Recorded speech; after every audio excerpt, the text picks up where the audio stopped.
facts that related to this nuclear reactor incident is, first, the Vermont Yankee nuclear power plant was permitted to be built by the Nuclear Regulatory Commission in 1967 and began operating in 1972.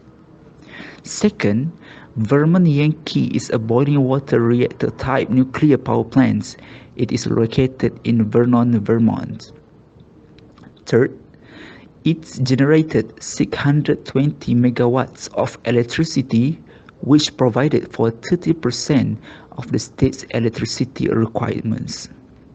The reason why Vermont Yankee power plant was closed is treated water were detected in underground piping. In January 2010, the Vermont Department of Health reported that tritium, a radioactive isotope of hydrogen, had been discovered in a sample of groundwater taken from a monitoring well the previous November. The treated water was very dangerous to human, animal, and living things, even though that issue had been asked in 2005, but they just admit in 2010. Despite of that, Vermont Yankee was closed due to lose in voting. The Vermont State Senate voted 26/4 to block the Vermont Public Service Board (PSB) from considering continued cooperation of Vermont Yankee. So, on August 28, 2030, Intergy announced that due to economic factor, Vermont Yankee was shut down on December 29. I'm Amy Goodman. The nuclear power industry and President Obama's plans to fund its growth is bracing for a major setback today, as the Vermont State Senate's expected to vote to shut down a nuclear reactor with a history of leaks. The 38-year-old Vermont Yankee plant, which is owned by Entergy Corporation, is one of the oldest nuclear reactors in the country. The state Senate's expected to deny a request to extend its 40-year lifespan by an additional 20 years, condemning the plant to close in 2012. The move would mark the first time a state has moved to shut down a reactor. It follows Obama's announcement last week of $8.3 billion in loan guarantees for the construction of the first new nuclear power plants in the United States in close to 3 decades. On Monday, the Nuclear Regulatory Commission confirmed the Vermont Yankee has had several leaks of radioactive tritium dating back to 2005. An investigation later established that the plant's owners had lied about the extent of contamination to the local water supply. They claimed the facility did not have underground pipes that could carry tritium when it did. The man who first sounded the alarm bell on Vermont Yankee is a nuclear engineer. His name is Arnie Gunderson. 2 years ago, he was appointed to an oversight panel to study the plant.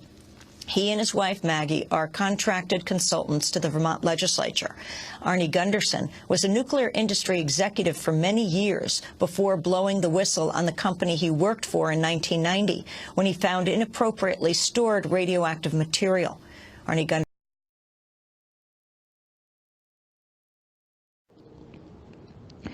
Next, tritium is a radioactive isotope of hydrogen and is occasionally created in nuclear reactors when neutrons are absorbed by control rods containing nuclear fission in the reactor.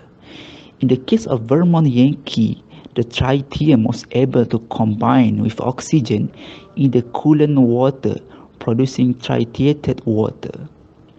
This type of water is corrosive and is able to leak through piping in the ground.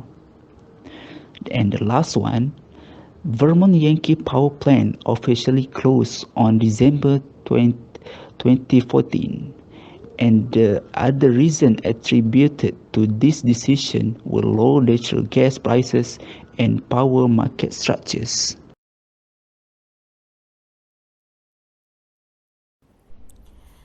There are a few solutions or alternatives that can be done in order to prevent this problem from happening again in the future. The United States Nuclear Regulatory Commission must implement strict law for any nuclear power plant operation. The power plant operation should be able to address any effects of aging on a plant system.